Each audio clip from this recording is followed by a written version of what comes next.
첫 번째 뉴스부터 달려보죠. 꼭 잡고 말 거야 합니다.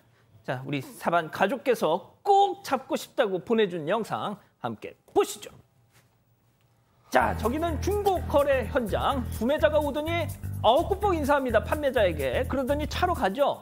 최신형 휴대폰 상자를 살짝 건네는데 구매자가 아이고 떨어뜨렸다.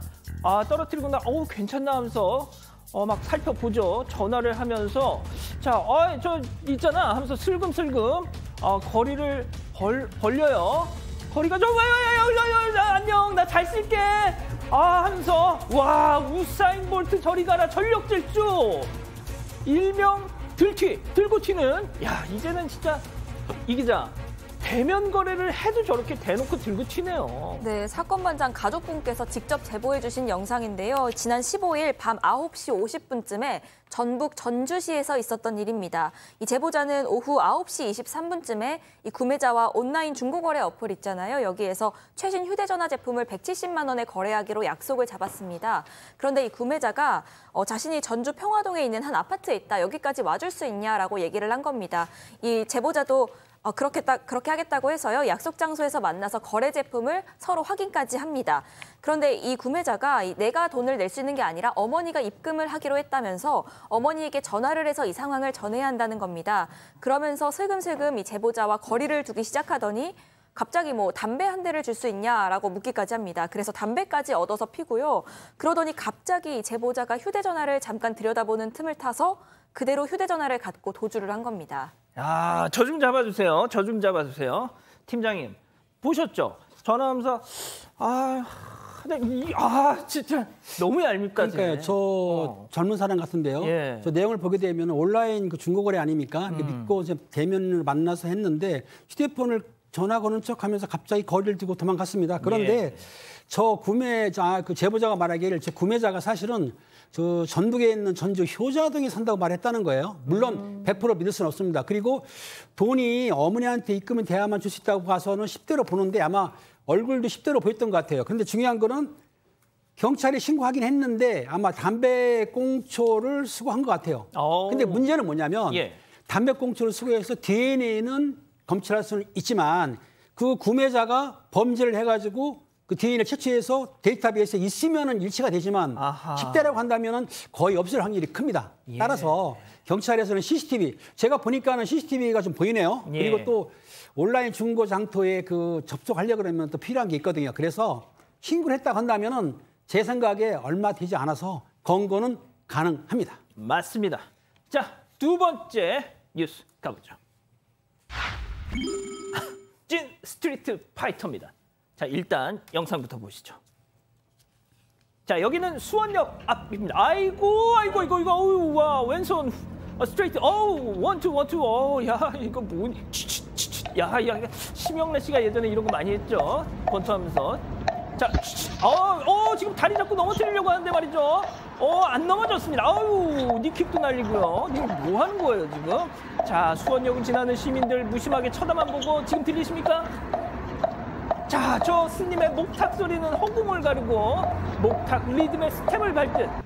이 기자, 지금 이게 뭐 하는 거죠, 도대체? 네, 일단 두 남성이 경기도 수원역 앞에서 싸우는 모습이 담기는 영상이 화제가 되고 있는데요.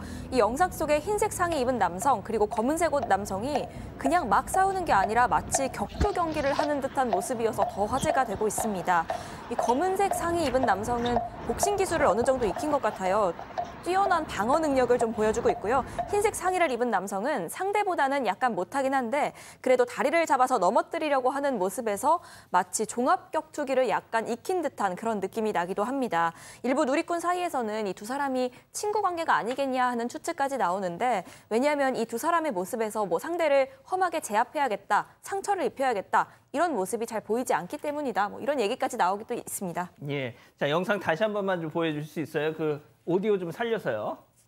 예, 박 변호사님. 네. 저는 이제 저 싸우는 두 사람보다 저 수원역 저 출구 앞에서 지금 목탁을 두드리시는 스님인지는 말할 수는 없지만 목탁 소리가 뭔가 이게 좀 배치가 되는 것 같아요. 저 싸움을 하고 있는 모습하고 허공을 바라보면서 똑딱 딱 하는 모습이 좀 되는데 스님이 좀 말리셨으면 좋았을 텐데. 스님이 사실은 말려야 되는데 인생 별 거 없다 그렇게 싸워도 물은 흐른다 뭐 이런 느낌의 어떤 사람이 그것 때문에 좀 그런데 이 문제는 그렇게 또 격렬하게 싸우는 모습은 아니에요. 이재현 기자가 좀 설명을 했지만 어떻게 보면 아웃복서를 하죠. 뒷걸음 치면서 피해가는 검은색 청년도 있고 또 흰색 상의 입은 그 청년은 뭔가 이게 태클을 좀 할 수 있는 그런 능력은 있는데 좀 많이 맞는 듯한 모양새기도 하고 네. 뭐 그런 모양새인데 뭐 완전 뭐 우리가 소위 말하는 우리 개싸움이라 하죠. 막 싸우는 그런 모양새는 아닙니다.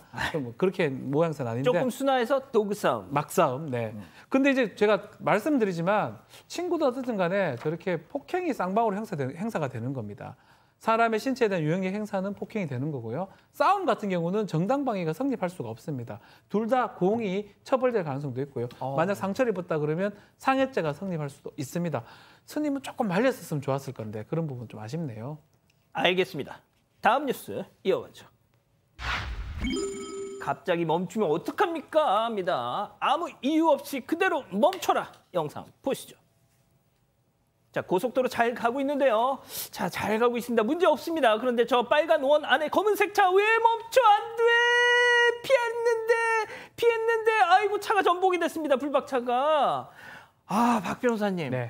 도대체 운전면허 어떻게 해서 딴 거예요? 고속도로에서는 급정거가 좀 불가능한 거고요. 아마도 다른 쪽으로 가야 되는데 못 가가지고 갑자기 멈췄은 것 같은데 사실은 만약에 자기가 가야 될 어떤 톨게이트나 어떤 그것을 놓쳤을 때는 어쩔 수 없어요. 고속도로는 당연히 다음으로 가야 되는데 지금처럼 멈춘다 해가지고 돌아갈 수가 있는 게 아니거든요. 그럼요. 본인도 본인이지만 그 속도, 100km 이상의 속도로 왔던 후행 차량 같은 경우는 사고가 날 수밖에 없는 거고요. 저런 사고는 원래 같으면 앞차, 뒤차 추돌 사고 있으면 앞차보다는 뒤차한테 과실을 많이 묻는 게 일반적입니다. 예. 그렇지만 고속도로에서 정속 주행을 하고 있는데 갑자기 멈춰서는 바람에 이 차선을 변경하는 과정에서 지금 사고가 일어난 거거든요. 예. 앞차 과실이 뭐 100%로 보는 게 맞는 것 같고요.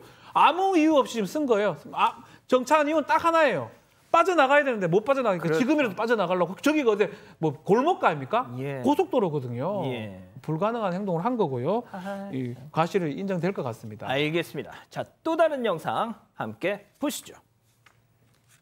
자, 고속도로 3차로 주행 중인데요. 그런데 앞에 차량 멈췄어. 아이고 캉! 왜 거기서 멈춰? 봤더니 옆에 1, 2차로 쪽으로 가려고 그랬는데 어머 여기가 아닌가 봐 하면서 고민하던 그 틈에 급정거를 하면서 꽝. 그렇습니다. 고속화 도로를 달리는 앞차량이 사실은 1차, 2차, 3차, 4차선이 있는데 아마 1, 2차선으로 가려다가 잘못 들어온 것 같아요. 그러니까 예. 3차선에서 가다가 그만 바꿀까 싶어서 정차를 했는데 이 블랙박스 차량이 사실은 90km로 달렸거든요. 그러니까 90km 달리다 보니까는 차간 거리가 좀 있다 하더라도 어쩔 수 없이 받은 거예요. 근데 중요한 거는 저렇게 갑자기 급정거하게 되면 원래는 차간거리 위반한 뒷차가 위반할 수가 더 뭐 과실이 큰 건데 저렇게 급정거하게 되면은 앞차 과실도 있거든요. 그리고 제가 이제 팁을 드리는 건 뭐냐면 보통 60km 정도로 달릴 때는 차간거리가 한 44m 정도고 100km 달릴 때는 한 100m를 뛰어야 돼요. 근데 100m는 조금 안 된 것 같기 때문에 실제적으로 뭐 보험회사라든지 경찰에 조사를 하다 보면은 과실이 50대 50이 나올지 40대 60이 나올지는 좀 더 물론 전 한문철 변호사는 어떻게 생각할지 모르겠지만 경찰하고 틀리니까 제가 볼 때는 좀 멈춘 차량이 급정거했다 그러면 과실이 더 크지 않을까 생각이 듭니다. 아직 안 끝났습니다. 이거 눌러주세요.